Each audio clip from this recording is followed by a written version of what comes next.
Welcome to Inverkenny Junction. Today we're going to talk about modelling British Rail Highland region from the 1970s up to present day. So what is the Highland region? The Highland region is really the area north of the central belt, but not including the lowland areas to the east. So why would you want to model the Highland region, and what are the advantages over modelling somewhere else in the UK? First of all, it's still not electrified even today. That means a variety of diesel traction and no catenary to worry about. The second reason is you can accurately model short-length trains. Modelling main lines further south inevitably involves train lengths of 8, 10 or even 12 carriages. This is particularly difficult, especially at larger gauges, unless you've got a huge space. However, in the Highland region, local services, especially in the winter, are often only 2 carriages. Even the Caledonian sleeper splits further south, so by the time it gets to Fort William, Inverness and Aberdeen, it's typically only 4 coaches long. The third reason is most of it is single line. This is always easier to model, especially if you've got space constraints. The fourth reason is probably the architecture. Much of the line remains unchanged since it was built. This means you can visit locations today for research, almost regardless of the era that you're modelling. The fifth reason has to be the scenery. The Highland region contains some of the most scenic railway journeys in the whole of the UK. Not only does this scenery look amazing, it's also easier to model than a complex urban scene. And finally would be the abundance of locomotive hauled services. The steep gradients meant the first generation of DMUs couldn't really cope, so DMUs didn't really take over until the arrival of the sprinters. This meant that locomotive hauled services hung on much longer in the Highlands than the rest of the country. So this is obviously much more interesting from the modelling perspective.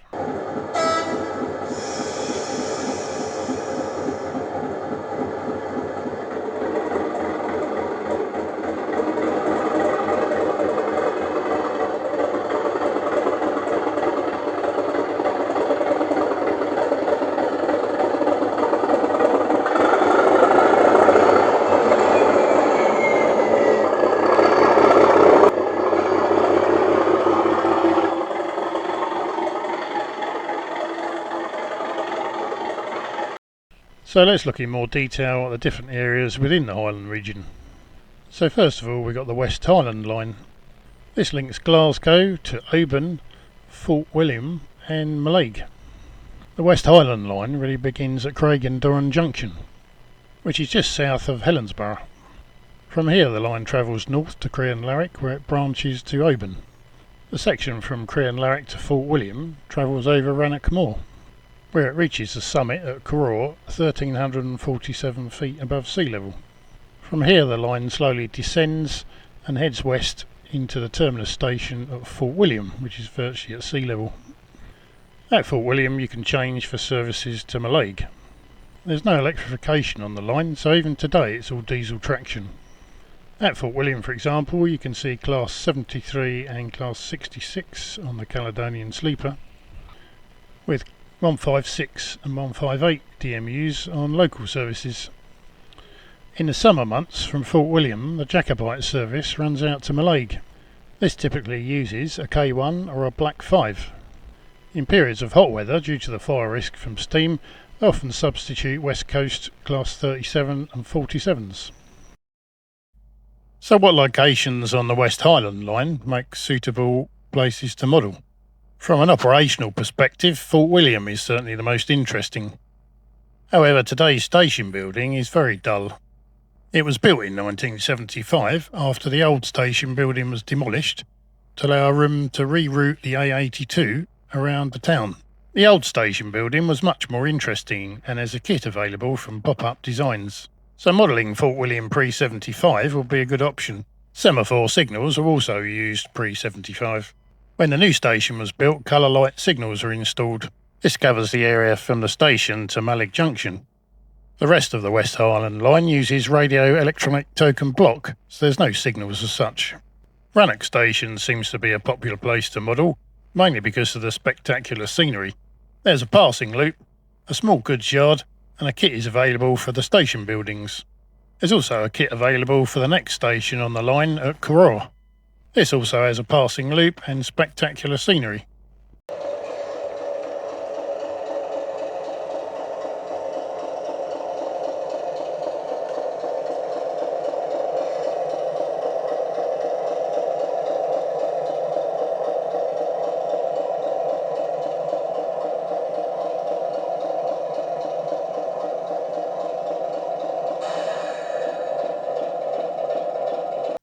So next we look at the Highland main line. This runs from Perth to Inverness. Most of this again is single line, with passing loops at various stations. The line links Inverness to Glasgow and Edinburgh, and to London via the West and East Coast main lines. There are two main summits: Dromocta Summit at an elevation of 1,484 feet between Blair Athol and Dalwhinnie, and the Schlod Summit at an elevation of 1,315 feet between Carbridge and Inverness. Today you've got Class 158 Express Sprinter and Class 170 Turbo Stars on local services.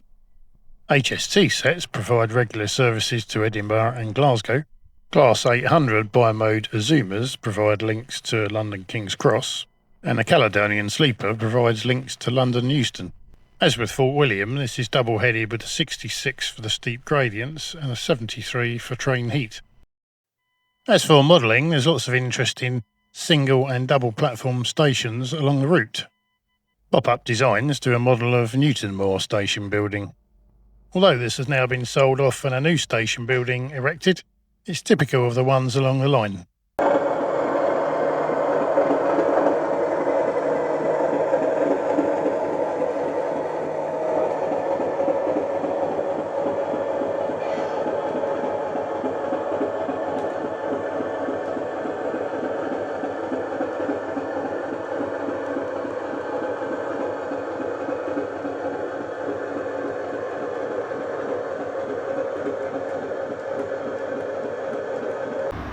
Inverness is the main hub for the Highland region, with lines going in three directions: south via the Highland main line, east to Aberdeen, and the far north line to the north.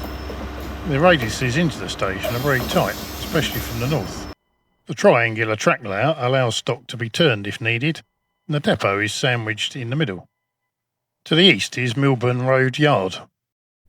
Inverness obviously makes an interesting location for a layout. The station has 7 curved platforms, a large depot, carriage sidings, and a freight yard.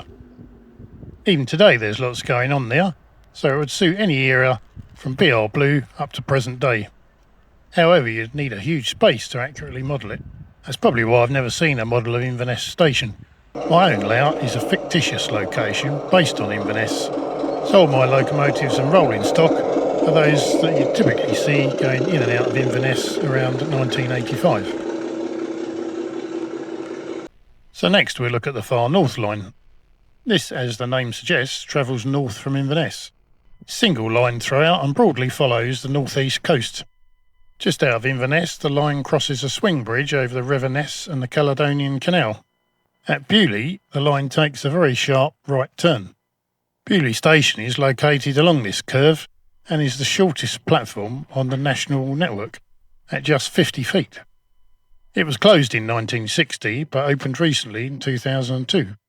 Travelling north, Muir of Ord has 2 platforms and the first passing loop. Just north of Dingwall Station is Dingwall Junction, where the line branches west to the Carl of Lochorsh.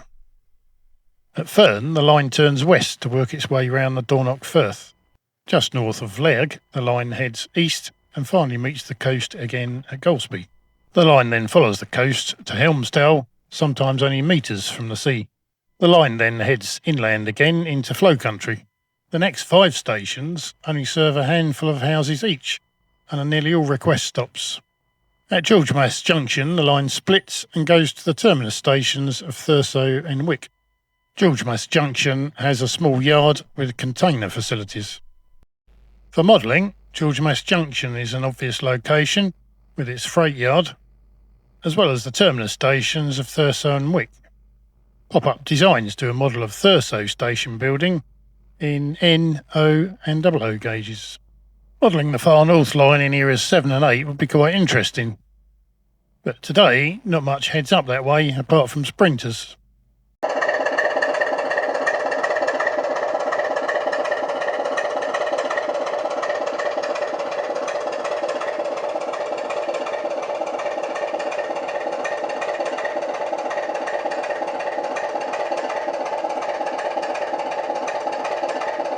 The Highland line starts at Dingwall Junction. From here it heads west and climbs a 1 in 50 gradient to the summit of Raven Rock.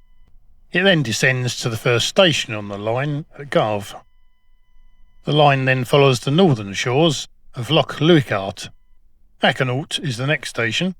It then follows the river for about 6 miles until Achnasheen. Here it heads southwest and reaches its highest point and carries on another 12 miles before Achnashillock. The line then skirts the northwestern edge of Loch Dougal and then follows the river Carron before reaching Strathcarron. From here it follows the southern shore and continues to follow the coast until it reaches the terminus at Carl of Lochorsh. As with the far north line, today services are all provided by Class 158. So for modelling, once again as for the far north line, once the sprinters arrived in the mid-90s, there wasn't a lot of interest. But in Era 7 you had Class 26 and 27, and in Era 8 the 37s came in. Kyle would obviously make a good location for a model with its little goods yard.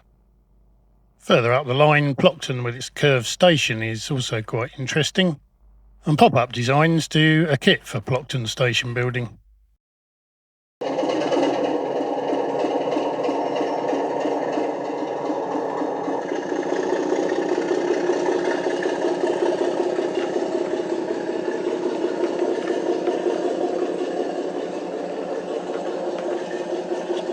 Finally, we'll look at the Inverness to Aberdeen line. This is often overlooked as it's the least scenic, but Aberdeen is interesting from an operational and modelling perspective, so it's worth taking a look. This is single track from Inverness to Inch, and then there's some longer double track sections before it gets to Aberdeen. Today, Inverness to Aberdeen services are covered by Sprinters, Turbo Stars and HSTs. Aberdeen is actually the busiest station in Scotland north of the Central Belt. It's the northern terminus of the Dundee to Aberdeen line and the southern terminus of the Aberdeen to Inverness line. Some of the lines run straight through, so you have 2 trains terminating on the same platform, one going south and one going north. To the south of the station there's a small depot with carriage sidings. Today you'll see quite a variety of rolling stock. Sprinters and Turbo Stars cover the local services. HST sets provide intercity 7 services to Inverness, Edinburgh and Glasgow. Class 800 Azuma bi-mode multiple units provide links to King's Cross, and there's normally a Class 73 on the Caledonian Sleeper. There's even a cross-country service to Plymouth, which is one of the longest routes in the country.